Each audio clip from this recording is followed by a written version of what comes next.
Բարև Հայր ջան, ինձ ժամանակ էր պետք, որ տարատեսակ էմոցիոնալ հնարավոր պորտկումները զսպած այս վիդեոն նկարեմ։ Մի երկու օր առաջ այն Արսեն Թորոսյան կոչվածի հարցազրույցը նայեցի ու եթե տեղում վիդեո անեի, այդ կլներ ոչ թե 18+, այլ առանց ֆիլտրի բարոյական դիահերձում։ Նես չի հիմա դրա ցանկությունը չկա, բայց իմ համար կարևորը բուն իմաստն է ու իրականության մերկացումը։ Մանավանդ նրանց համար, որ սրանամաններին հավատում են ու հույս ունեն, որ ՔՊ-ի հետ ապագա ունեն։ Դրա համար խորհուրդ կտամ բոլոր ՔՊ-ին սատարողներին հավաքվեն ու այնինչ ինձանից կլսեն, եթե իրենց ուղեղը այդքան կա, թող հիմնավոր ու փաստարկված փորձեն ինձ հակադարձել։ Բայց մինչև այդ ծանոթացեք մեր կայքում անցկացրած քվեարկության արդյունքներին ու շարունակենք։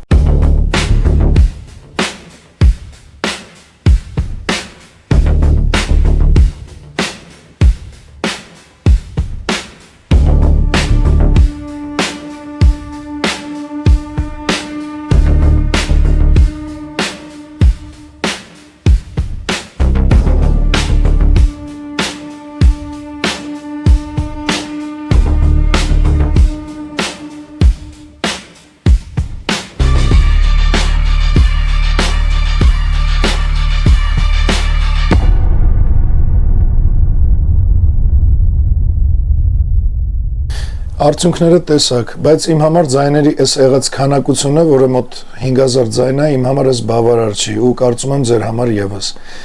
Բացի այդ էլ կան տեխնացուներ, ովքեր անգամ մի ձայն չունեն, ինչը նշանակում է, որ իրենց աջակիցներից շատերը տեղեկել չեն քվեարկությունից։ Դրա համար քվեարկելու հնարավորությունը նորից բաց է ու արդեն բաց էլ կմնա այնքան ժամանակ, մինչև քվեարկողների ընդհանուր քանակը չդառնա 100,000։ Մենակ այդ դեպքում կարելի կլինի հիմք ունենալ արդյունքների մասին լուրջ դատելու։ Դրա համար կխնդրեմ, որ տարածեք բոլոր հնարավոր տարբերակներով ու մասնավորապես ուղարկեք այդ տեխնացուների ցանկում եղած բոլորին իրենց թիմակիցներին ու աջակիցներին։ Ու եթե իրենք վախենալու բան չունեն, ապա իրենք էլ իրենց էջերով կտարածեն ու կոչ կանեն, որ քվեարկեն իրենց օգտին։ Իսկ վախեցողները բնականաբար լուր կնստեն ու դա էլ է կարևոր ցուցանիշ։ Իսկ քվեարկելու համար պետք է այցելեք մեր կայք 3w.luisibanak.com գլխավոր էջում գտնեք քվեատուփը, սեղմեք այդ քվեատուփի վրա ու կտեղափոխվեք քվեարկության բաժին։ Քվեարկության բաժնում արդեն կտենաք տվյալ պահի արդյունքները ու ինքներդ էլ կկարողանաք քվեարկել։ Ցանկացած պահի կարաք ձեր ձայնը չեղարկեք ու տակ ուրիշ տեխնացուի։ Ու այս քվեարկությունը կտևի այնքան ժամանակ, մինչև իրացավալով դառնա արդեն իրոք համահայկական։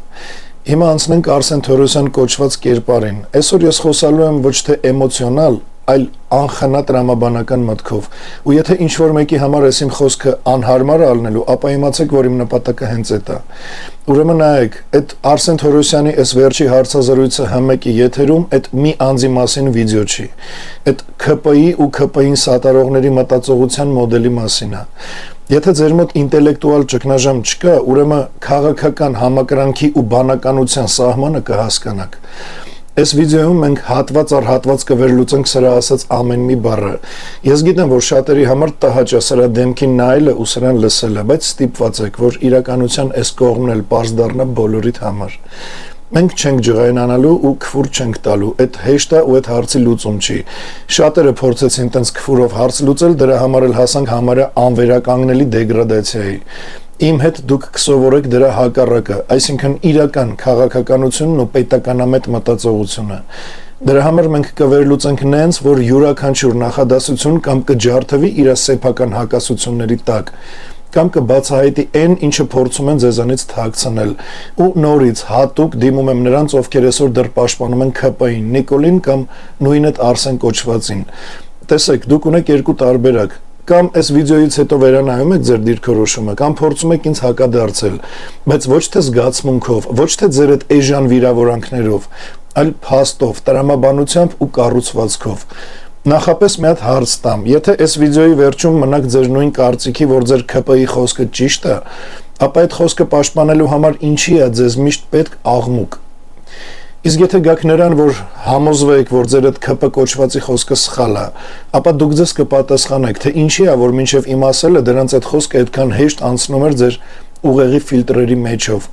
Այսօր ես չեմ քննարկելու անձերի, ես կբացեմ մտածողության այն դեֆորմացիան, որը անձերից անկախ վերածվել է համակարգի։ Մինչև սրա վիդեոյի առաջի հատվածը նայելը ուզում եմ իմանաք ու հիշեք մի բան, որ սուտը վտանգավոր չի, երբ ինքը ասվում է։ Սուտը վտանգավոր է, երբ ինքը ընդունվում է։ Սա ֆիքսեք ու անցնենք առաջի դրվագին։ Բայց երբ որ Ստեփանակերտում եկեղեցի են քանդում, ինչու իշխանությունը ձայն չի հանում։ Դա չէ որ խաղաղության օրակարգի դեմ չի, ձեր ասած այդ փիլիսոփայությանը լավ ապրելու, տարածաշրջանի հետ երկրների հետ նորմալ լինելու դեմ չի։ Մենք հայտարարել ենք մի բան, որ մեր համար եւ մեր ժողովրդի համար եւ մենք դա շարունակելու ենք Ղարաբաղյան շարժումը փակված է։ Ինչ կապ ունի դա դրա հետ։ Ուղիղ կապ ունի։ Եթե դու անում ես գործողություններ, որոնցով վերա կենթանացնում ես Ղարաբաղյան շարժումը, դրանից բխող կոնֆլիկտային տրամաբանությամբ, որտեղ դա կոնֆլիկտի սրում է նշանակում։ Ինչու՞։ Որովհետև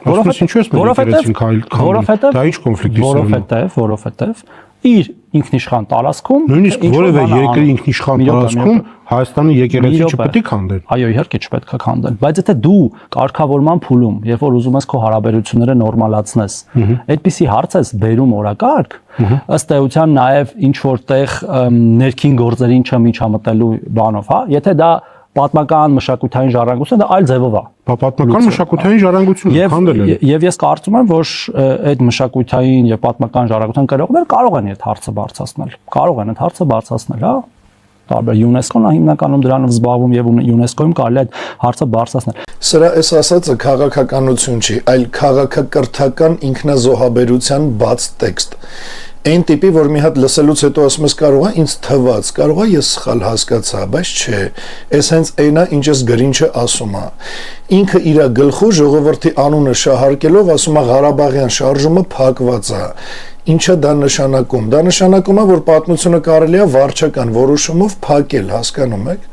որ հազարավոր զոհերի արյունը կարելի է վերաձևակերպել որպես անցած փուլ, որ ազգային հիշողությունը կարելի է անջատել նենց, ոնց որ ասենք ինչ-որ մի սենյակի լույս անջատես։ Անջատողն էլ ով է, այս խամրածը։ Հիմա հարց եմ տալի նրանց, ովքեր սրա այս միտքը ողջունում են։ Եթե վաղը ձեր պատը քանդեն ու ասեն, այդ արդեն փակված հարց է, դուք լռելու եք։ Որովհետև ստեղ խոսքը մենակ տարածքի մասին չի, խոսքը ինքնության մասին է, ինչա ինքնություն չունեք, ամեոբա եք, թե դաշտի յոնջա։ Ախր երբ ասում է փակված է, իրականում ասում է դադարեք հիշելը, դադարեք պահանջելը ու դադարեք գոյություն ունենալը որպես սուբյեկտ։ Այս քաղաքականություն չի, այս ինքնության դեակտիվացում է։ Հետո գալիս է հաջորդ շերտը, ավելի ցինիկ, ասում է եթե դու դա բարձրաձայնում ես, կոնֆլիկտ ես ծրում։ Այսինքն, եթե դու արձագանքում ես քո եկեղեցու քանդմանը, դու ես մեղավորը լարվածության համար։ Լավ, ստեղել սրան սատարողներից ոչ մեկը չի ուզում մի պահ կանգ առնի։ Այսինքն, ըստ ձեր ապուշ տրամաբանության, եկեղեցին քանդողը խաղաղություն բերողը, իսկ բողոքողը սադրիչ։ Այդքան է ձեր ուղեղը, այդ խելքով եք ընտրազանգված ու դուք եք ձեր ընտրությամբ որոշելու միլիոնավոր հայ երեխեքի ճակատագիր։ Այս արդեն ոչ թե քաղաքական բառապաշար է, այլ բռնության արդարացման դասագիրք ու այնքան աբսուրդային տգետ մոտիվով, որ ես հավասարա գիտեք ինչի, որ օրինակ տունդ գող մտնի ու ոստիկանություն զանգելը դիտարկվի նենց, որ դու կոնֆլիկտ ես ստեղծում։ Ըստ ձեզ, այս երևույթին սատարող որոշակի զանգված, այդ ճիշտ միտք է, թե չէ։ Եթե պատասխանը չէ, ապա ոնց է սրա դեպքում հանկարծ դառնում հա։ Այս այն կետն է, որտեղ տրամաբանությունը կոտրվում է, բայց անինքնասեր լինելու քարոզչությունը շարունակվում է։ Ու հիմա գալիս է ամենավտանգավորը, այս հոգեմերը ասում է, որ Ադրբեջանը ինքը իր ինքնիշխան տարածքում ինչ որ բան է անում։ Այս նախադասությունը այն առավելապես տգետ զանգվածի համար պետք է քանդել մինչև ատոմներ։ Հիմա նայեք այդ արտահայտությունը իրականում ինչ է նշանակում, որ եթե վաղը որևէ պետություն իր ասենց կոչված ինքնիշխան տարածքում վերացնի քո մշակույթը, քո հավատը, քո հետքը, դու ոչ միայն իրավունք չունես արձագանքելու, այլ դու պարտավոր ես լռել, որովհետև այդ լռելը կարգավորման գործընթացին օգուտ է։ Այսինքն, եթե մեկի հետ կռված ես ու հանկարծ որոշում ես հետը բարիշ ես, ու այդ մեկը մտնում է տանը սենյակները իրանով անում ու ասում է, «Էս իմ ինքնիշխան տարածքն է, իմ սենյակն է», ու վերացնում է այդ սենյակում եղած հարազատներից սիրած այդ մարդկանց նկարները ու հետն էլ ինչ ուզում անում այդ նկարների հետ։ Հասկանում եք, ըստ այս արժե զուրկի ու իրան սատարողների դու պետք է ձեն չհանես, որ բարիշելու գործընթացին չխանգարես։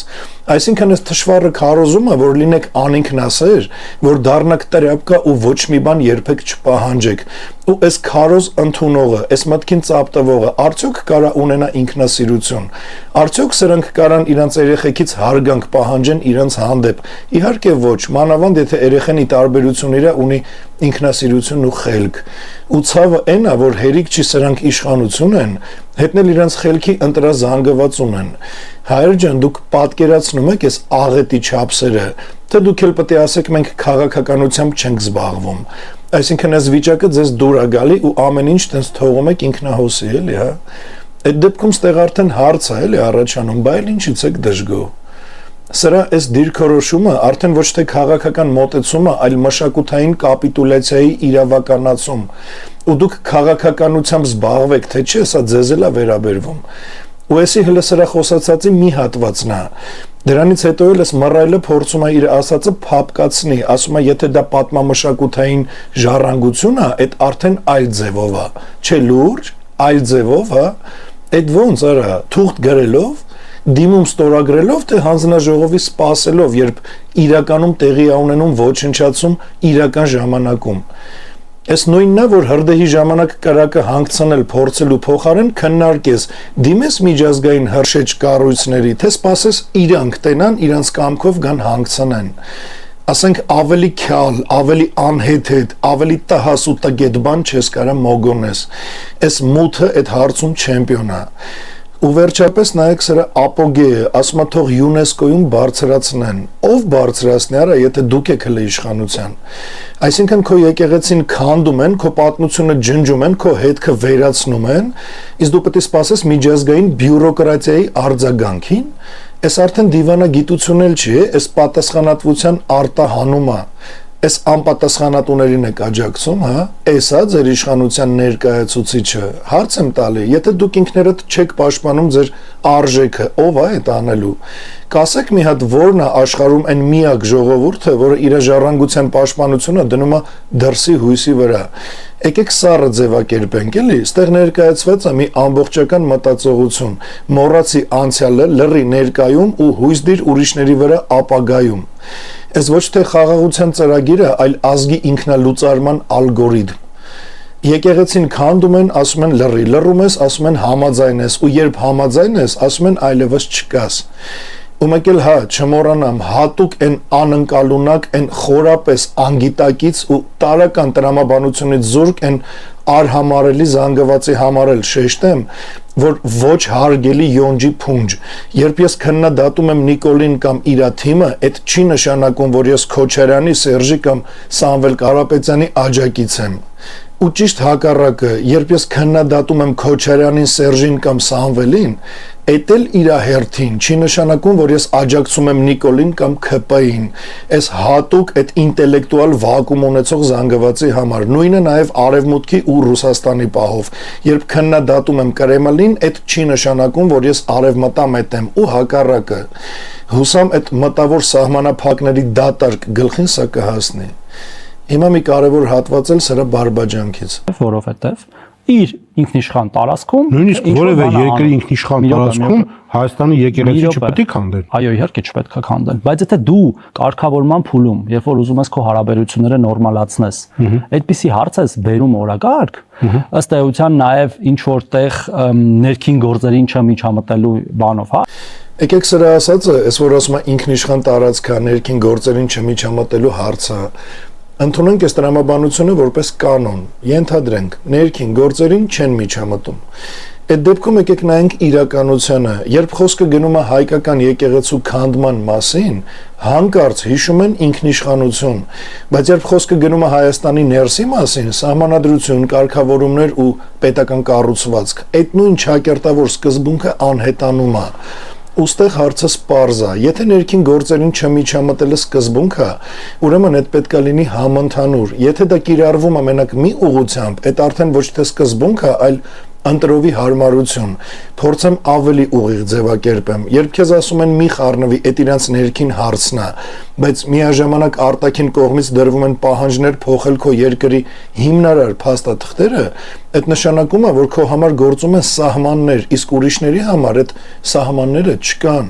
ու այդ հավասարություն չի, այդ միակողմանի սահմանափակումը։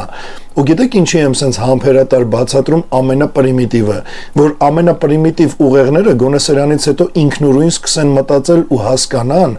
որ իրանց իսկ ընտրած իշխանությունը իրանց դնում է յոնջի տեղ։ Ու հիմա դիմում եմ այս Արսենին ծապտվող զանգվածին։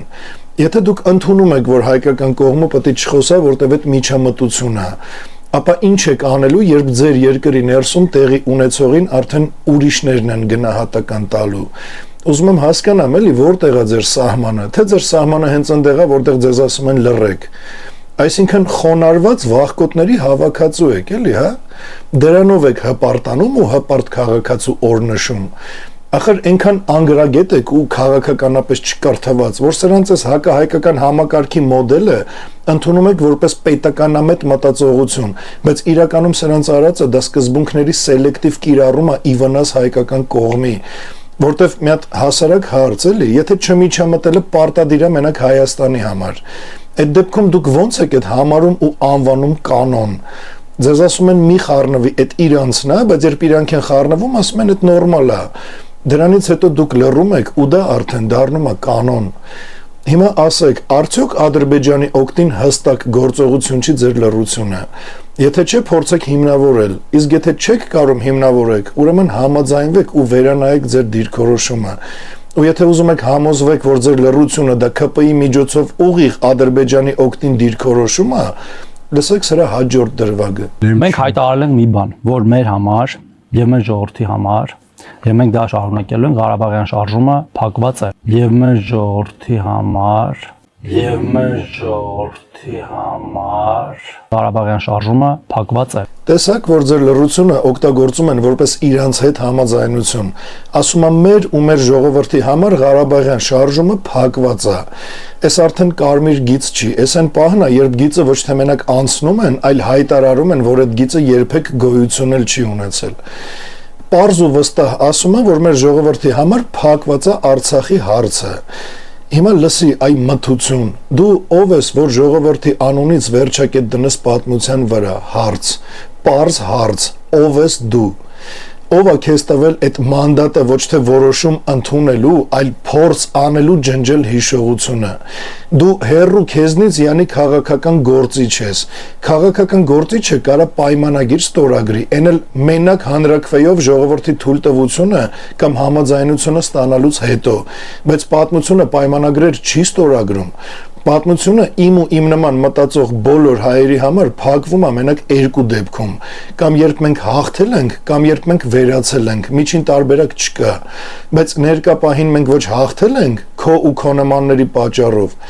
ոչ էլ վերացել ենք, նենց որ ականջիդ ու այդ էրեկցիայով լի քթիտ օղարա, որ քանի ես ու իմ նման հայերը կան, Արցախն էլ է հետ գալու, Արևմտյան Հայաստանն էլ ու հələ մի բան էլ ավել, իսկ դու ու քո նմանները փնջերով լցվելու եք պատմության կոյուղի, այսքանը լավ հիշի։ Ու այդ որ ասում ես մեր ժողովրդի համար, որտեղ է այդ մերը ձևավորվել, որտեղ է այն հանրակրվեն, որտեղ հայը քվեարկել է ու ասել է այո, ինքը հրաժարվում է իր պայքարից, իր հիշողությունից ու իր իրավունքից։ Չկա տենց հանրակրվե ու չկա ժողովրդի միաձայն համաձայնություն։ Ուրեմն ես ոչ թե ժողովրդի դիրքորոշումն արա, այլ ժողովրդի անունով հնչեցրած հայտարարություն ժողովրդի փոխարեն։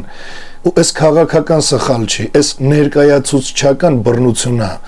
Ու հիմա խոսքս ուղղում եմ համայն հայությանը, երբ մեկը ձեր փոխարեն խոսում է, իսկ դուք լռում եք, երբ ինքը ձեր անունից որոշում է, իսկ դուք արդարացնում եք, ու երբ ինքը ձեր պատմությունը իր անպատասխանատու վիճակով չակերտավոր փակում է, իսկ դուք ասում եք դե բարդ ժամանակներ են կամ նման մի բան, հետո մի զարմացեք, թե ոնց եղավ, որ մի օր ձեր անունը ընդհանրապես դուրս մնաց որոշումների սեղանից։ Ու հարց եմ տալի բոլորիդ, քանի անգամ պետքա ձեր փոխարեն խոսան, որ հասկանաք, որ դուք ձեր այդ լռությամբ համաձայնվում եք։ Ու այս ամենավտանգավոր մեխանիզմն է, ոչ թե ճնշում, ոչ թե բռնի պարտադրում, այլ ձեր անունից խոսալ, ձեր լռությունը վերածել համաձայնության ու հետո այդ չակերտավոր համաձայնությամբ փակել ամեն ինչ։ Այս արդեն հստակ տեխնոլոգիա է, իսկ ավելի ճիշտ այս կառավարվող լռության համակարգը։ Եթե այսօր մեկը հայտարարում է, որ ժողովրդի համար ինչ-որ մի բան փակված է, ու դու չես հերքում, ապա վաղը ինքը կասի ժողովուրդը համաձայն է, ու դու ոչ մի փաստարկ չես ունենալու հակադարձելու, որովհետև դու ժամանակին չես հակադարձել։ Ուրեմն եկեք բարձրացնենք մինչև վերջ։ Այս խավարն ասում է փակված է։ Իրան հարցնում ենք՝ դու ես փակել, ասում է չէ, ժողովուրդը։ Հարցնում ենք՝ այդ դու ես որոշել, որ ժողովուրդը փակել է, թե հանրաքվեկ է։ Ասում է, բայց ով է դեմ, որ ուրեմն համաձայն են։ Այսինքն այս դեպքում կամենակ մի ճշմարտություն, քո անունից խոսում են, որովհետև դու թույլ ես տվել, որովհետև քո անունից հայտարարում են փակված է, իսկ դու լռում ես։ Հետո էլ ասում են դու ես փակել, ժողովուրդ։ Նենց որ ուզեք թե չուզեք, համաձայնվեք թե չէ, բայց փաստը մնում է փաստ, որ երբ դուք լռում եք, երբ դուք ասում եք, որ քաղաքականությամբ չեք զբաղվում կամ նման բաներ, փաստացի ստացվում է նենց, որ դուք դառնում եք հակահայկական գործունեության աջակից ու թույլատրող։ Սա խնդրում եմ յուրաքանչյուրդ հստակ ֆիքսեք, անցնենք առաջ։ Բայց երկկողմ հարաբերությունները օրակարգ դա չի կարող լինել։ Ինչու՞։ Այդպես, որտեղ բացատրեցի ինչու, որտեղ մենք փորձում ենք խաղաղություն կառուցել մեր հարևանի հետ, որի հետ ունենք շատ կնճռոտ անցյալ, շատ կնճռոտ, որը մի օրում չի անցնելու, եւ ես կարծում եմ, որ մենք չպետք է անենք քայլ, եթե նույնիսկ իրենք անում են նման քայլեր, ու փորձելով միգուցե նաև սադրեր, հա, մեր կողմից այդպիսի քայլեր, մենք պետք է իմաստուն գտնվենք այնքան, որ չանենք այդպիսի քայլեր։ Ու այս անիմաստության էտալոնը խոսում է իմաստուն ելնելուց։ Այդ նույնն է, ոնց որ խորտակված նավը նավարկությունից խորհուրդ տա, կամ ասենք Էշը Ֆերարիի մոտ կանգնած ասի, որ Իրանից արագ ոչ մի բան չկա։ Սրա այս ասածը արդեն ոչ թե հայտարարություն է, այլ ամբողջական հոգեբանական կոնստրուկցիա, թե ոնց է ձևավորվում լռությունը, ու հետո այդ լռությունը ոնց է ներկայացվում որպես չակերտավոր իմաստություն։ Այս անիմաստը ասում է, որ ասել մի քանդեք մեր եկեղեցիները, դա երկկողմ հարաբերությունների օրակարգ չի կարող լինի։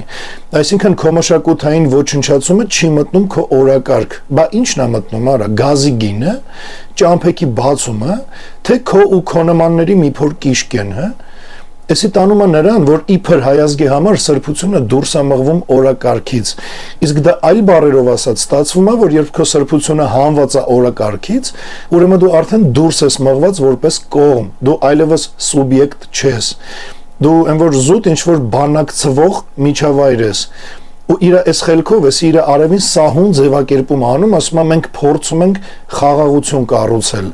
Ու այս ամենավտանգավոր ձևակերպումն է, որովհետև բացի դեբիլներից ցանկացած բանական մարդ հստակ գիտի, որ խաղաղությունը չի կառուցվում լռության վրա։ Խաղաղությունը կառուցվում է սահմանների, կարմիր գծերի վրա։ Եթե դու չունես կարմիր գիծ, դու չունես խաղաղություն, դու ունես ընդամենը միակողմանի հարմարեցում։ Եթե քո եկեղեցին քանդելը չի համարվում կարմիր գիծ, բա ո՞րն է քո համար կարմիր գիծը, Ալիևի տխրելը, Ադրբեջանին վնաս հասցնելը, թե հայի հաղթանակը։ Քո մեջ կա ընդհանրապես սահման, թե ամեն նոր զիջումը քո համար հերթական չակերտավոր տրամաբանական քայլն է։ Իմիջիալոց թեմայից դուրս մի հատ դեպք հիշեցի։ Մեր հարևան թաղից մի հատ անինքնասեր լրբի տղա կար։ Դրանից ով ինչ ուզում էր, էսի խելոք տալիս էր, մենակ թե կռվի մեջ չընկնի, նու խաղաղ ապրի, էլի։ Մի օր եկան կնգան, ուզեցին, խելոք տվեց, որ հանկարծ կռիվ չլինի, հետ իր հաստատված խաղաղությունը չխարխլվի, էլի։ Այս հիշեցի ոչ թե որ վարքագիծը հիշացրեց, այլ զուտ իր անունն էլ էր Արսեն, ու որ սենց հասեցի Արսեն, տենց միամիտ հիշեցի։ Էսի զուտ անունը բերեց մտքիս, ձեր այդ դեպքն էլ հիշեցի։ Լավ, ինչև է, հանցնենք մեր բուն թեմային։ Էսի ասում է շատ կնճռոտ անցյալ, հələ նայեք ինչ պարապած է էսի, ինչ բառեր է ընտրում։ Էսի չի ասում ոչ ողբերգական, ոչ արյունոտ, ոչ գոյաբանական պայքար, այլ կնճռոտ։ Այս լեզուն ստեղ պատահական չի, երբ բառերը մեղմացնում ես, դու իրականությունն ես մեղմացնում։ Իսկ երբ իրականությունն ես մեղմացնում, դու դիմադրությունն ես թուլացնում։ Հələ սրա խելքը նայեք։ Բառապաշարի միջոցով փորձում է իրականությունը վերաձևակերպի։ Հետո գալիս է առանցքային մանիպուլյացիան, ասում է, եթե նույնիսկ նրանք անում են նման քայլեր, մենք չպետք է անենք։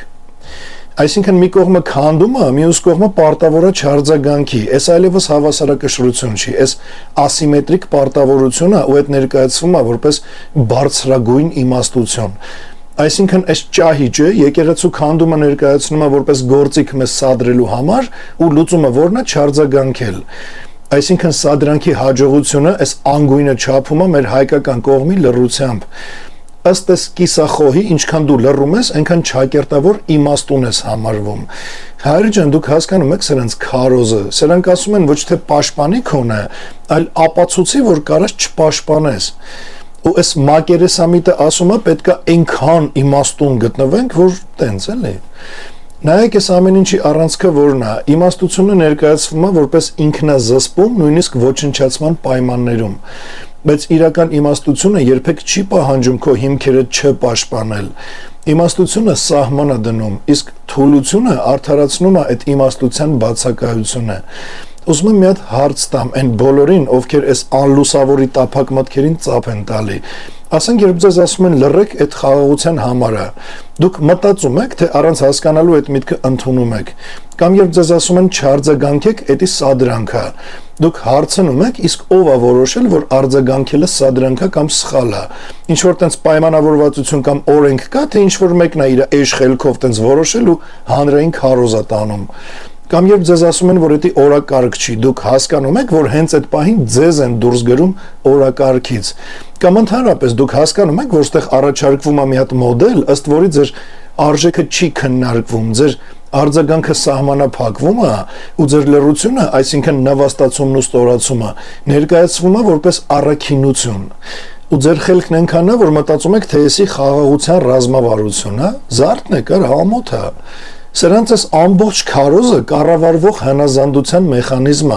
Լավ ինչքան բնատուր անզգա, դեբիլ ու անինքնասեր պետք է լինես, որ քո եկեղեցու քանդմանը ի պատասխան լռելդ կամ առանց ինքնության ապրելդ համարես խաղաղության կառուցում։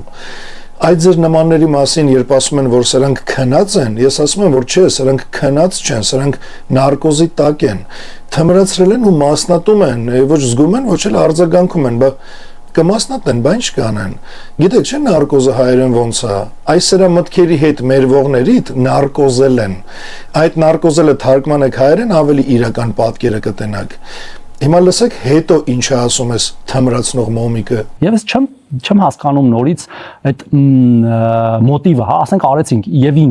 եւ ինչ։ Դա Հայաստանի Հանրապետությանը, ուղիղ Հայաստանի Հանրապետության, Հայաստանյան ապրող ժողովրդին ու Հայաստանյան քաղաքացին ինչ է տալու։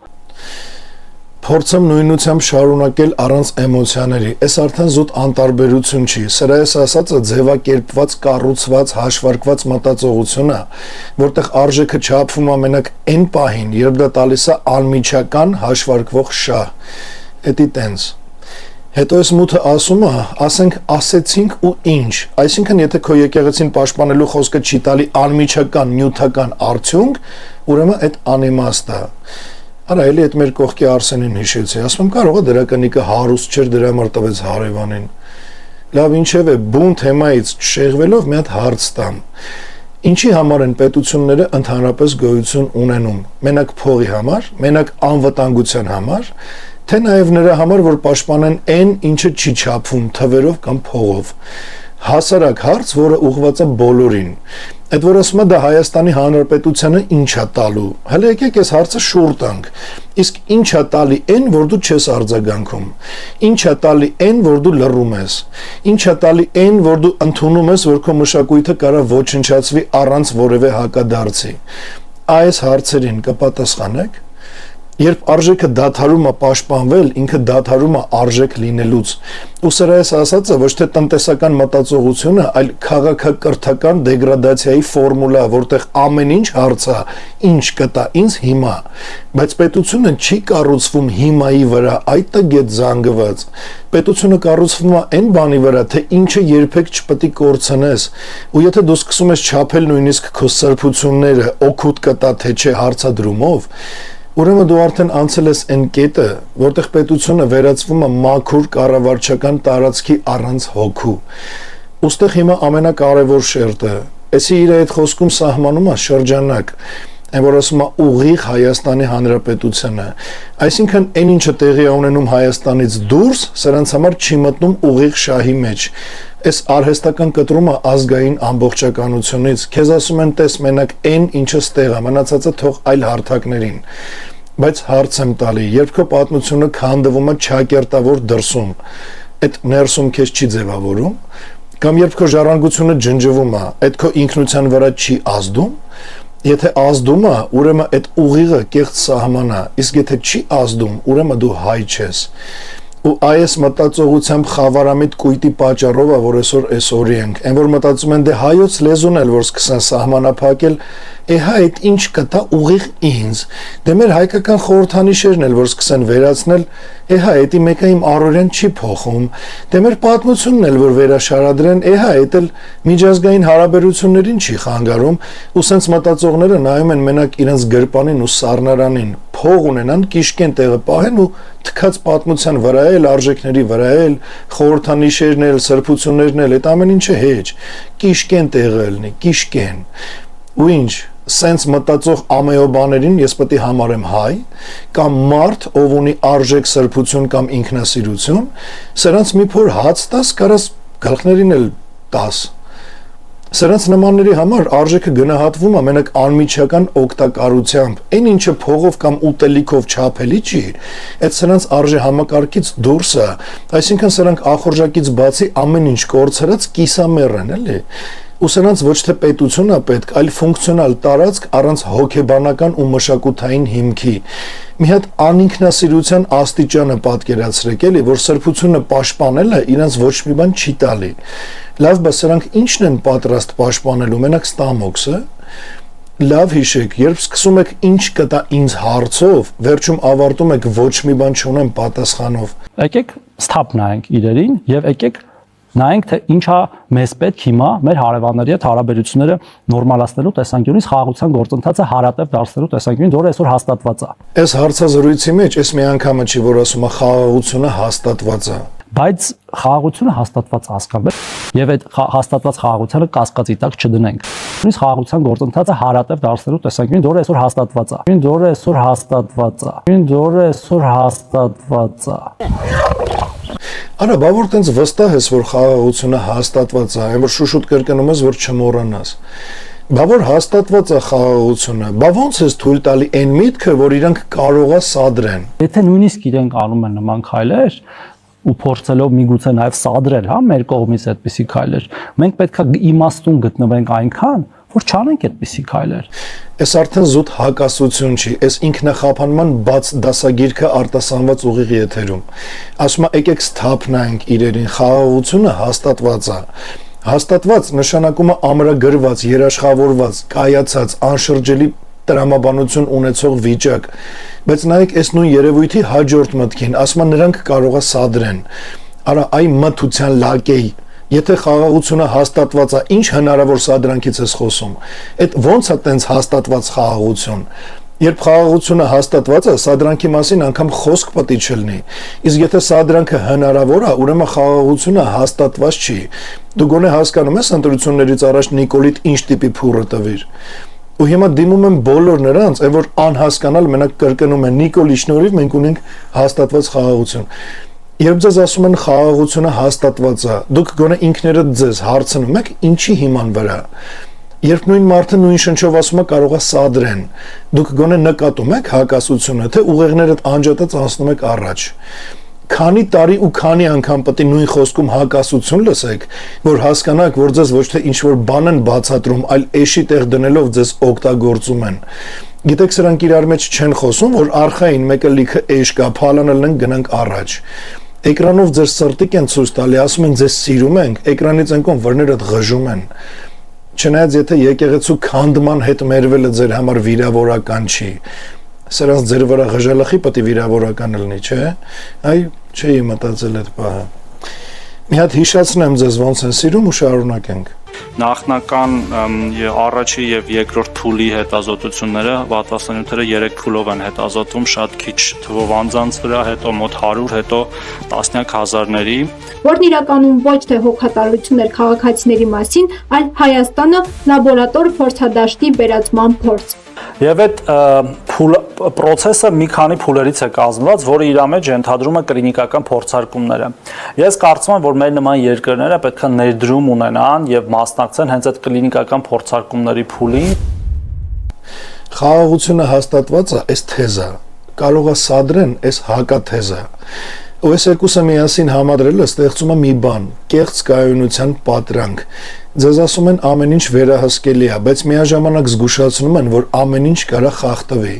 Այս հոգեբանական տեխնոլոգիա է, ձեզ պահում են մի վիճակում, որտեղ դուք ոչ հանգիստ եք, ոչ էլ լարված։ Դուք ընդհանրապես անորոշ եք։ Իսկ անորոշ մարդը չի գործում, ինքը սպասում է։ Ու տենց այս 8 տարի է սպասում եք։ Այդ սպասելու ու չգործելու արդյունքում էլ կորցրեցինք Արցախը, մի ամբողջ ջահել սերունդ, տարբեր մասերից տարածքներ, միջազգային հարթակում հարգանք ու դիրք, շուտով էլ կկորցնենք հայազգի շահերից բխող սահմանադրությունն ու միջազգային հարթակում ճանաչված մեր անձնագրերը։ Այս անձնագրերի ու սահմանադրության թեմայով առանձին անդրադարձ հլը կունենամ։ Ու հիմա այս ամբողջ մտքի ամենակտրուկ ձևակերպումը։ Եթե դու հայտարարում ես, որ խաղաղությունը հաստատված է, ապա դու պարտավոր ես գործել որպես կայացած համակարգ։ Բայց եթե դու միաժամանակ ընդունում ես, որ ամեն պահի կարան քեզ սադրեն, ուրեմն դու ընդունում ես, որ չակերտավոր հաստատված խաղաղությունը կախված է ուրիշի կամքից։ Իսկ այդ արդեն խաղաղություն չի, այդ պայմանական դադար է, որը ներկայացված է որպես վերջնական արդյունք։ Բայց խաղաղությունը հաստատված հասկանալի, մենք դա տեսնում ենք իրական կյանքում։ Մեր սահմանների վրա չկան կրակոցներ։ Այսինքն եթե մենք ասենք Ադրբեջանը ինչի՞ է մեր եկեղեցին քանդում, նա սկսել է կրակել։ Մենք որևէ կոնֆլիկտային տրամաբանության մեջ չպետք է մտնենք մեր հարևանների հետ եւ այդ հաստատված խաղաղությունը կասկածի տակ չդնենք։ Ես հասկանում եմ, որ մեզ անդադար, այդ թվում տարբեր ուժեր, հա, փորձում են ներքաշել, ու մենակ դա չի, գիտեք, հիմա Հայաստանում էլ բազմաթիվ այլ հայտարարություններ են հնչում, որոնք որ մեզ փորձում են մտցնել այդ բանավեճի մեջ, որը կոնֆլիկտային է ամբողջովին, որպեսզի նորից հարաբերությունները սրվեն, հասկանում եք։ Այսինքն ոչ մի կոնֆլիկտի մեջ պետք չի մտնել, պարզապես պետք է ասել ինչու է քանդում մեր մշակութային ժառանգությունը։ Ուր է այդտեղ կոնֆլիկտ։ Ասեցինք ինչու է քանդում մեր ժառանգությունը։ Հետո պատասխանեն։ Պատասխանում են, ասում են լավ ենք անում։ Դե կներեք։ Ինչ։ Դա չեղավ խաղաղություն։ Չէ, դա եղավ խաղաղություն, որտեղ խաղաղությունը խաղաղությունը փոխադարձ հարգանքի եւ վստահության վրա չի հիմնվում։ Փոխադարձ հարգանքը եւ վստահությունը կառուցվում է դաժան դժվար աշխատանքով, որը որ մենք փորձում ենք անել։ Այս աբսուրդ է, ստեղ արդեն խոսքը դուրս է գալի նույնիսկ քաղաքականության շրջանակից ու մտնում է մի հատ դաշտ, որտեղ բառերը կորցնում են իրենց բնական իմաստը։ Այս տրամաբանական վթարը ասում է, որ խաղաղությունը հաստատված է, որտեղ կրակոցներ չկան, մարդիկ չեն զոհվում։ Այսինքն խաղաղության սահմանումը իջացվում է մինչև մի չափանիշ, չկան կրակոցներ, վերջ։ Բայց հարց եմ տալի, եթե քեզ չեն կրակում, բայց քեզնից ջնջում են քո մշակույթը, քո հետքը, քո հիշողությունը, այդ խաղաղությունն է թե բռնության այլ ձև։ Ուրեմն ասեմ, այդ լամպաձև գլուխդ մտցնես, որ խաղաղությունը մենակ կրակոցների բացակայությունը չի։ Խաղաղությունը արժեքների փոխադարձ պաշտպանվածության վիճակն է։ Եթե այդ արժեքները քանդվում են, ուրեմն պատերազմը շարունակվում է ուղղակի արդեն այլ հարթության վրա, որտեղ ընդհանրապես կրակոցներ չեն լսվում։ Հետո ես վախեցած ասում եմ, թե բա մենք որևէ կոնֆլիկտային տրամաբանության մեջ չպետք է մտնենք։ Այսինքն այս լամպաձևը անգամ հարց տալը ներկայացնում է որպես կոնֆլիկտ, հարց տալը։ Ոչ թե գործողություն, ոչ թե հակաքայլ, այլ ընդհանրապես մի խոսք ասելը։ Իսկ երբ անգամ հարց տալը դառնում է վտանգ, ուրեմն իմացի, որ դու արդեն որպես կողմ շպրտվել ես դուրս, որտեվ քեզ դիտարկում են արդեն որպես անինքնասեր, վախեցած, կզած ու ստորացած մի հատ տրեապկի, որ անգամ հարց տալու իրավունք չունի։ Իսկ հարց տալու իրավունք չունի, մենակ ռուսերեն այդ բառը ճիշտ հնչում, այն որ ասում են ապուշեն է։ Ուղղակի եթերային չի դրա բացատրությունը, բայց հասկացողը հասկացավ։ Այսինքն սրանք իրանց արդեն ներկայացնում են ըտենցը ու հետնել երբ ժողովուրդը լուռ է կամ հույսը դնում է օդ ու փուչիկ պարլամենտական ռսամետ ընդդիմության վրա ու արդյունք չունի։ Դրսից դա դիտարկվում է, որ ժողովուրդը լուռ է ու համաձայն է սրանց հետ։ Ստացվում է, որ այդ ժողովուրդն էլ է իրանց հետ միասին դրանից։ Գոնե հիմա ակնհայտ է, թե ընդհանուր լռությունը կամ օդ ու փուչիկ ընդդիմություններին հավատալը ինչի է բերում։ Ու խոսքը հենց այն լռության մասին է, որ ասում եք մենք քաղաքականությամբ չենք զբաղվում։ Տենում եք այդ դեպքում քաղաքականությունը ոնց է զբաղվում ձեզանով, որ նստած տեղում դրսի աչքի համար ավտոմատ դառնում եք սրանց նման։ Դրա համար խոսալա պետք, հակադարձելա պետք, պայքարելա պետք ու վերջապես քաղաքականությամբ զբաղվել կամ գոնե հետաքրքրվելա պետք։ Քաղաքականապես կրթվելա պետք։ Այդ կլուբները ուտել խմելը հայել կա, արանքում գոնե ինքնակրթվեք։ Ոչ մի կոնֆլիկտի մեջ պետք չի մտնել, պարզապես պետք է ասել ինչու է քանդում մեր մշակութային ժառանգությունը։ Ասեցինք, ուր է այդտեղ կոնֆլիկտ։ Ասեցինք ինչու է քանդում մեր ժառանգությունը։ Հետո Այս ամբողջ մտածողության կոնցենտրատն է։ Այսինքն, եթե դու հարց ես տալի, բայց անմիջապես արդյունք չկա, ուրեմն հարցը անիմաստ է։ Բայց իրականությունը այլ է։ Եթե դու այսօր չես խոսում, ապա վաղը ինչ հիմքով ես պահանջելու։ Խոսքը արդյունքի մասին չի, խոսքը դիրքորոշման մասին է։ Ինչ հարթակում, որ ասպարեզում ուզում է լինի, ով չի ձևակերպում իր դիրքը, ինքը միշտ դուրս է մնում խաղից։ Հետո պատասխանում են։ Պատասխանում են, ասում են լավ ենք անում։ Դե կներեք։ Ինչ։ Դա չի խաղաղություն։ Այսինքն մեկը քանդում է քո արժեքը, բացահայտ ասում է լավ եմ անում, իսկ դու այդ կոչում ես խաղաղություն։ Այսինքն անինքնասեր ելնելու խորքային դասընթաց, որը ցավոք ունի բավականին մեծ լսարան ու շատ աշակերտներ։ Այդ աշակերտներից մեկն էլ երևի ժամանակին եղել է այդ մեր հարևան թաղի Արսենը, ու հիմա այդ բոլոր աշակերտներին մի հատ էլ հարց տամ։ Եթե խաղաղությունը ձեր համար սահմանվում է մենակ կարակոց չկայով, մի հատ կասեք ինչքան եք պատրաստ իջացնել ձեր չափանիշը։ Եթե ձեր համար անգամ բացահայտ անհարգալից վերաբերմունքը կոչվում է խաղաղություն, լավ, բա որ կետում եք ասելու ստոպ, թե այդ կետը արդեն անցել է։ Ստեղ ներկայացվում է մի մոդել, որտեղ խաղաղություն հավասարակ կարակոցների բացակայություն, հարց տալը հավասարակ կոնֆլիկտ, անպատասխան անհարգալից վերաբերմունքը հավասարա ընդունելի։ Այս խաղաղություն չի, այս կառավարվող լռության վիճակը ցածր ինտենսիվության ճնշման պայմաններում։ Երբ որ երկու պետություններ, տասնամյակներ թշնամանքի մեջ են եղել, դա մի օրում չի արվում։ Եվ աստիճանաբար պետք է արվի, եւ մենք ունենք այդ արդյունքը։ Ինչ ենք ուզում այդ արդյունքը կասկածի տակ։ Այս իմաստուն ներկայացող սևը ասում է տասնամյակների թշնամանքը մի օրում չի լուծվում, ինչը ճիշտ է, բայց հետո ամիջապես ավելացնում է մենք ունենք արդյունքը։ Որ արդյունքը, այ քառական։ Եթե արդյունքը այնա, որ քեզ չեն կարակում, բայց քո արժեքը քանդվում է, դու չես արձագանքում, բայց քեզնից ջնջում են, ասեմ իմանաս, այդ արդյունք չի։ Այդ փուլը ու այն էլ ոչ Հայաստանի օգտին։ Ու հետն էլ նայեք ինչ է ասում աստիճանաբար պետք է արվի, ինչը պետք է արվի, հարգանքը, վստահությունը, թե մենակ քո զսպվածությունը, որտեվ եթե այդ աստիճանականությունը վերաբերվում է մենակ քեզ, ուրեմն այդ գործընթաց չի, այդ միակողմանի ադապտացիա ներկայացված որպես ռազմավարություն։ Հետո գալիս է առանցքային հարցը սրա կողմից, որ ասում է ինչի ենք ուզում այդ արդյունքը կասկածի տակ դնենք։ Եկեք այս հարցն էլ շուռ տանք, իսկ ինչի չպետք է կասկածի տակ դնենք։ Եթե արդյունքը կայուն է, ինքը չի վախում կասկածից։ Եթե արդյունքը իրական է, ինքը ցանկացած քննության դիմանում է։ Եթե այդ արդյունքը ճշմարիտ է, ինքը ամեն տեսակ հարցերից մենակ ուժեղանում է։ Բայց եթե դու վախում ես անգամ կասկածից, ուրեմն դու ինքդ էլ գիտես, որ քո այդ չակերտավոր արդյունքը փխրուն է։ Ու հիմա նորից հարց սրա այս դատարկաբանությանը ծապ տվողներին։ Երբ ձեզ ասում են մենք արդեն ունենք արդյունք, դուք ստուգում եք, թե էլի ականջներդ կախ ու անջատած ուղեղով ընդունում ու գնում եք հաց ուտելու, հա։ Երբ ձեզ ասում են մի կասկածեք, դուք ձեզ հարցնում եք, թե սրանք ինչից են վախում։ Լավ, քանի անգամ պետքա ձեզ ասեն ամեն ինչ լավ է, որ հասկանաք հենց այդ է ազդանշանը, որ պետք է մտածեք, թե մտածելուց գլուխներդ ցավում է։ Ու հիմա ամենակարևոր շերտը, որ ասում է կասկածի տակ չդնել, այս քաղաքական կոչ չի, այս մտածողության սահմանափակում է, որտեվ հենց այն պահից, երբ դու դադարում ես կասկածել, դու դադարում ես վերահսկել, երբ դու դադարում ես վերահսկել, դու դադարում ես լինել սուբյեկտ։ Ոստեղ նորից առաջարկվում է մի մոդել, որտեղ ժամանակը ներկայացվում է որպես արդարացում, ցանկացած արդյունք ներկայացվում է որպես ձեռքբերում, անգամ եթե դա ի վնաս Հայաստանի է, իսկ առողջ քննադատությունն ու բանական հարցերը ներկայացվում են որպես վտանգ։ Բա այս գործընթացը, իհարկե ոչ, այս գործընթաց չի, այս ինքնագոհության միջոցով իրականության կորստի մեխանիզմ է։ Ու ինձ իրոք էլի հետաքրքիր է, երբ ձեզ ասում են արդյունք կա,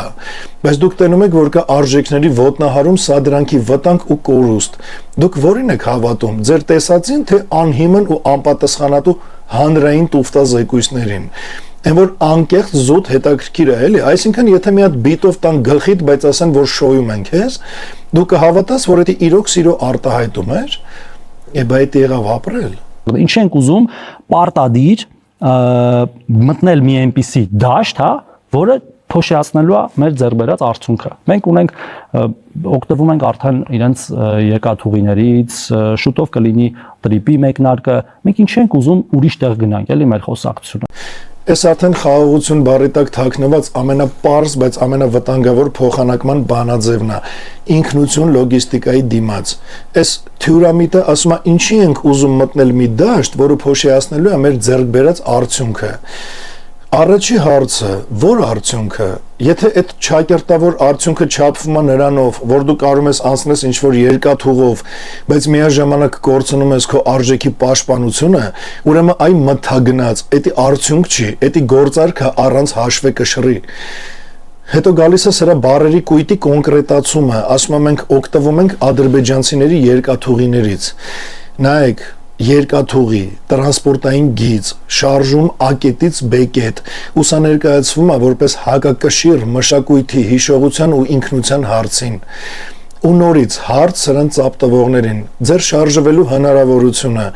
արդյոք ավելի բարձր արժեք է, քան ձեր գոյության իմաստը։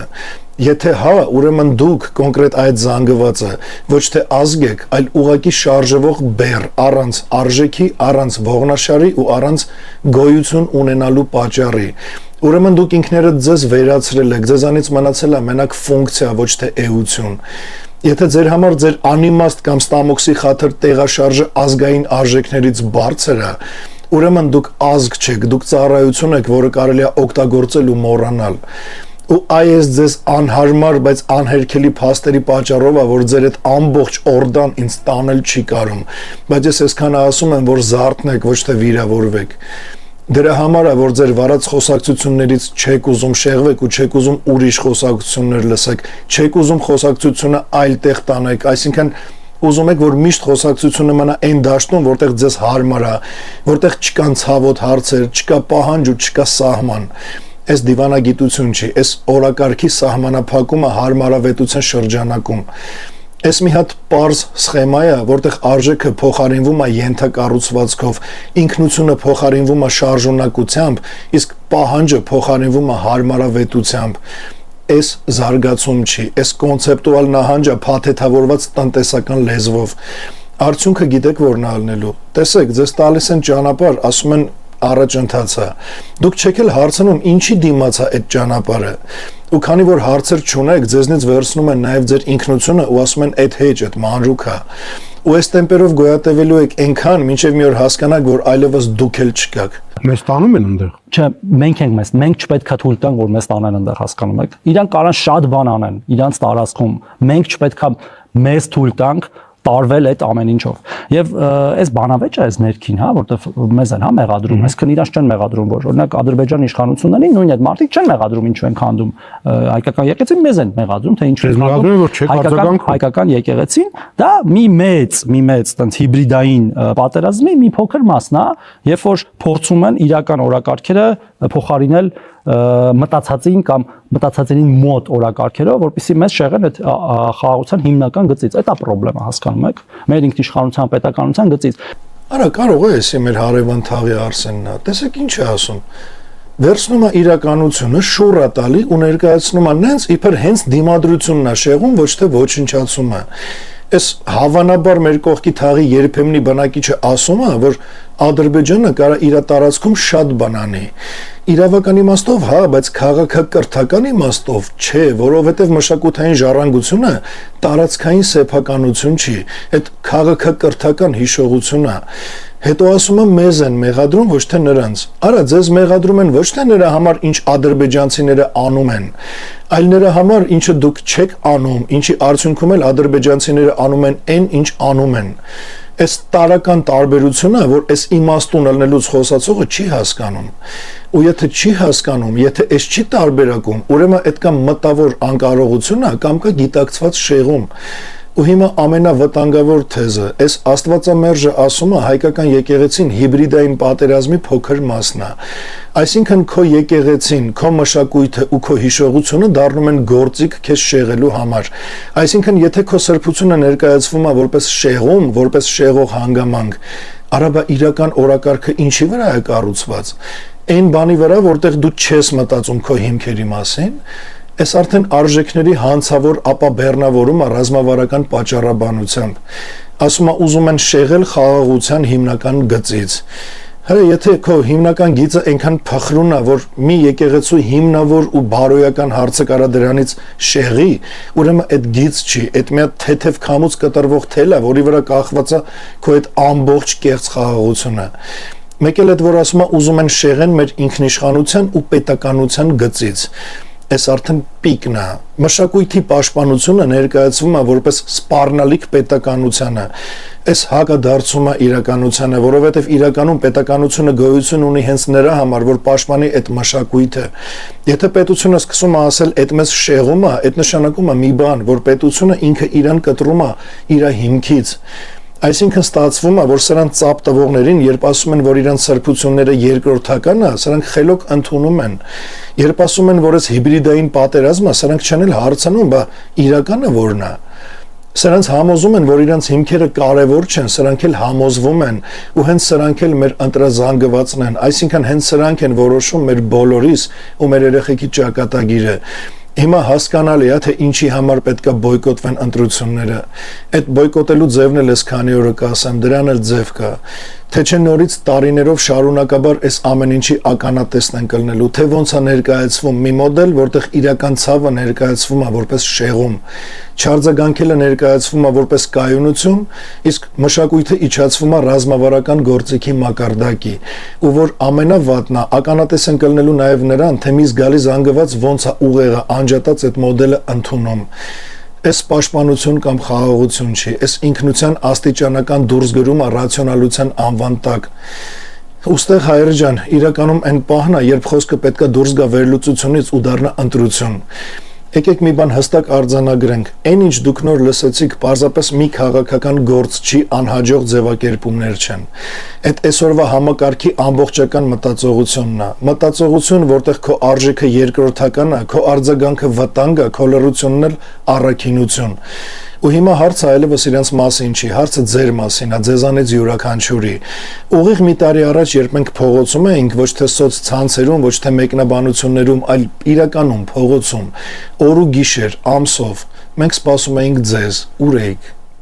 Դուք նայում էիք հեռվից, դուք ասում էիք մի բան արեք, նոր կմիանանք։ Այդ ինչ էր։ Այդ կոչվում է նաև պատասխանատվության տեղափոխում, երբ դու չես անում, բայց պահանջում ես, որ ուրիշը անի քո փոխարեն։ Ու ամենավատը այդ պատմական պահերի չհասկացվածությունն է, որտեղ պատմությունը չի սպասում, երբ պատրաստ կլնեք, պատմությունը տեղի է ունենում ու կապ չունի ձեր հետ, թե առանց ձեզ։ Ու առանձնահատուկ նաև նրանց մասին, ովքեր փորձեցին մեր այդ պայքարը խեղդել իրենց դատարկ աղմուկի մեջ, ովքեր մեզ անվանեցին ինչ ասես, ոմանք ջհուդ, ոմանք մասոն, ոմանք աղանդավոր,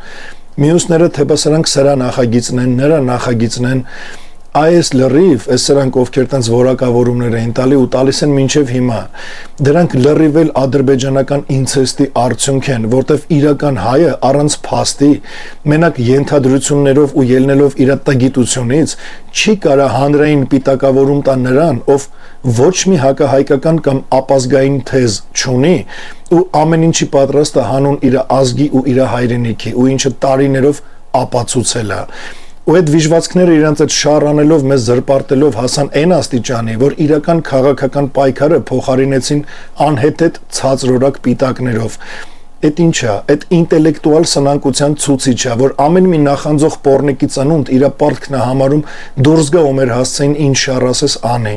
Երբ մարդը չի կարում հակադարձի գաղափարին, ինքը հարձակվում է այդ գաղափարը կրողի վրա ու ինչ շառասես որ չի անում, որտեվ երբ մարդը չունի փաստ, ինքը հորինում ու ստեղծում է պիտակ։ Երբ մարդը չունի մտածողություն, ինքը արտադրում է աղմուկ ու բամբասանք, ու այդ աղմուկը այնքան դատարկ է, որ եթե այդ հանեն, մնում է տակը մենակ մի բան՝ վախ ճշմարտությունից ու իրական հայի հաղթանակից, այսինքն վախ լույսի բանակից, վախ կոնկրետ ինձանից։ Ու ոնց կարելի է որակավորել մեր վրա նման շառ անողներին։ Այդ նախանձ ու տգետ պոռնկածին վիժվածքների վարքագիծը, ուրիշ ոչ մի բան։ Բայց դե դրանք ու դրանց ծապ տվողներն էլ հեչ։ Լույսի բանակը հավաքում է մենակ իրական հայերին ու վաղ թե ուշ մեր քանակը բավարար կլինի մեր նպատակին հասնելու համար, ու մենք անպայման միասին հաղթանակ կտոնենք։ Այդ ժամանակ կտենանք այդ մեր մասին ավել պակաս հաչացողների թե վիճակը, թե գտնվելու վայրը։ Հիմա հայր ջան, լսեք շատ հստակ, Մենք հիմա էլ ենք սպասում ենք ձեզ, սպասում ենք ռեսուրսների, սպասում ենք հովանավորների արձագանքի, սպասում ենք մարդկանց, ովքեր հասկանում են, որ պետությունը կառուցվում է ոչ թե կողքից նայելով, այլ մասնակցելով։ Բայց այս անգամ սպասում ենք մի տարբերությամբ։ Մենք էլ չենք բացատրում, թե ինչի է պետք մեզ միանալ, թե ինչի է պետք մեզ աջակցել ու ինչի է պետք մեր հետ դուրս գալ պայքարի։ Այդ արդեն պետք է դուք հասկանաք։ Տեսեք, շատերը իրենց համար ընդդիմություն են գտել, չէ՞, ասում են ուժեղ Հայաստան։ Լավ, սպասեք հաջորդ վիդեոին ես այդ թեման էլ կբացեմ ու ոչ թե կարծիքով, ոչ թե զգացմունքով, այլ փաստով, ապացույցով ու երկաթյա տրամաբանությամբ։ Ու դրանից հետո արդեն չեք կարա ասեք չգիտեինք։ Ես դες ոչ մի բան չեմ պարտադրում, դրա իրավունքն էլ չունեմ։ Ես դες ընդհանրապես կանգնացնում եմ իրական ընտրության առաջ։ Կամ դուք շարունակում եք մնալ դիտորդի կարգավիճակում, ամեն ինչ արդարացնել, սпасել, մեր վրա անհիմն կասկածել ու պիտակավորել, կամ դուք հասկանում եք, որ կա մի պահ, երբ այլևս չմիանալը նույնն է, ինչ հակառակ կողմում կանգնելը։ Մի բան հիշեք, պատմության մեջ երբեք չի հաղթել այն ժողովուրդը, որը սпасել է կատարյալ պահի։ Հաղթել են նրանք, ովքեր հասկացել են պահը, մտել են դրա մեջ ու դառել են դրա շարժիչ ուժը։ Այսօր այդ հնարավորությունը կա ու դա վերածննդի շարժումն է, դա Լուիսի բանակն է։ Ու այս լոզունգ չի, այս իրական ուղղությունն է, այս այն կետն է, որտեղ վերջանում է խառնաշփոթը ու սկսվում է կառուցված պայքարը։ Ու ելնելով այսքան ժամանակվա եղածից ուզում եմ վերջնական հարցը տալ ձեզանից յուրաքանչյուրին։ Քանի անգամ պետք է նույն սխալը կրկնեք, որ հասկանաք, որ կողքից դիտորդի կարգավիճակով Լուիսի բանակին նայելուց ոչ մի բան չի փոխվում։ Քանի անգամ պետք է կողքից նայեք, որ հասկանաք, որ կողքից երբեք հաղթող չեն դառնում։ Մենակ լուրջ վերաբերվելով վերածննդի շարժմանը, մենակ մեր պայքարին միանալով, աջակցելով Լուիսի բանակին, դուք գտնելու եք այն, ինչի մասին հայը դարերով ոչ թե մենակ երազել է, այլ պայքարել է դրա համար։ Իսկ մնացած ամեն ինչը կամ պատրանք է, կամ շեղում, ընտրությունը ձերն է։ Ու միշտ ապեք այս վիդեոն անջատել ու անպայման շատ ուշադիր լսեք այն, ինչը այս վիդեոյի վերջում ավելացված է։ Լավ մնաք ու Աստված օրհնի ձեզ բարձր սիրով ու իմաստությամբ։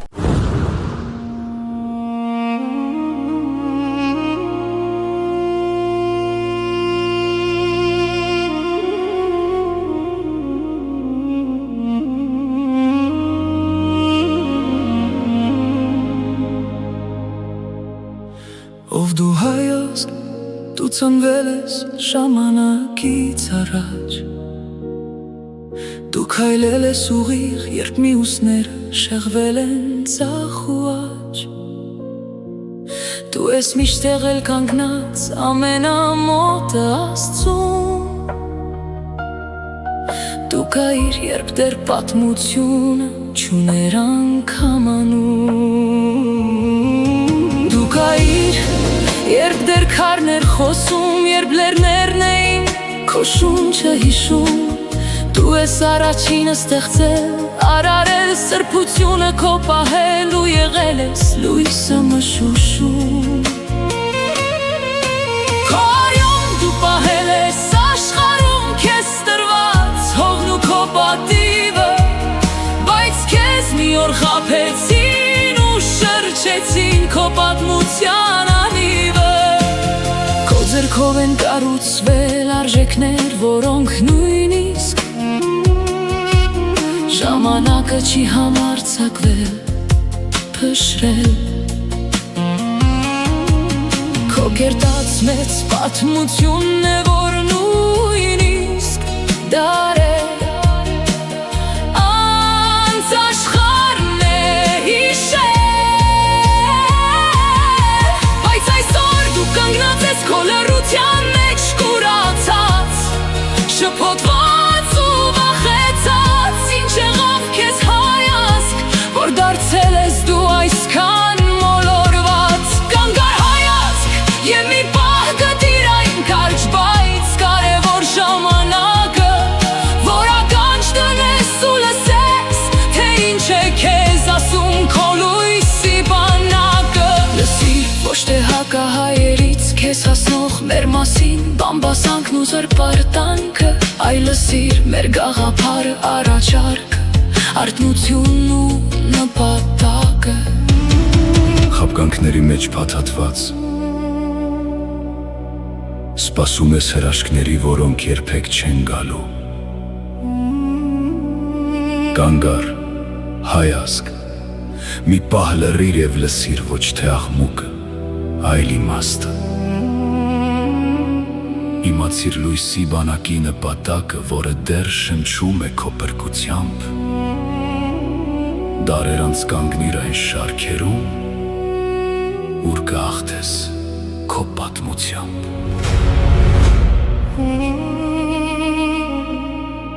Նրանք, ում կողքին այսօր կանգնում ես, նրանց հետ դատարկ հույսեր կապելով, քեզ գնում են, քեզ չափում են, քեզ խաբում են քո իսկ հավատով։ Բայց դու ապրանք չես, դու Աստծո ընտրությունն ես ու քո ավետյաց, հողի հավերժ պահապանը։ Քո գենի կոտավորումն այսօր կրում է միայն լույսի բանակը, ու դու ես նրա հզոր զինվորը։ Քո վախերի վրա խաղում են քո թշնամու ծառաները, քեզ առաջնորդ ներկայացող ծաղրացուները, ովքեր բեմադրում են ճար, իբր գիտեն քո ցավերը, բայց նրանք քո տան մեջ ներդրված գործակալներ են, իսկ դու նորից կույրի նման գնում ես նրանց հետևից,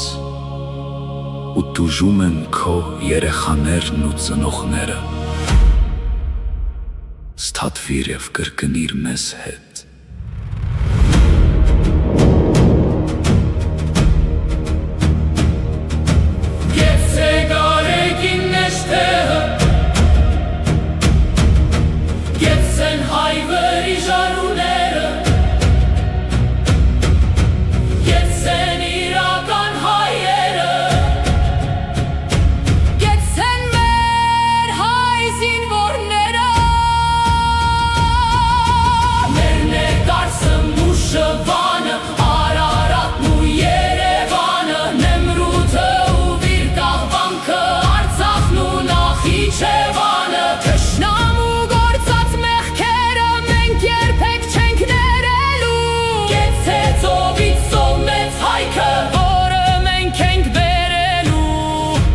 Հիշիր, կրկնիր ու հավատա, լույսի բանակ և առաջ Աստված։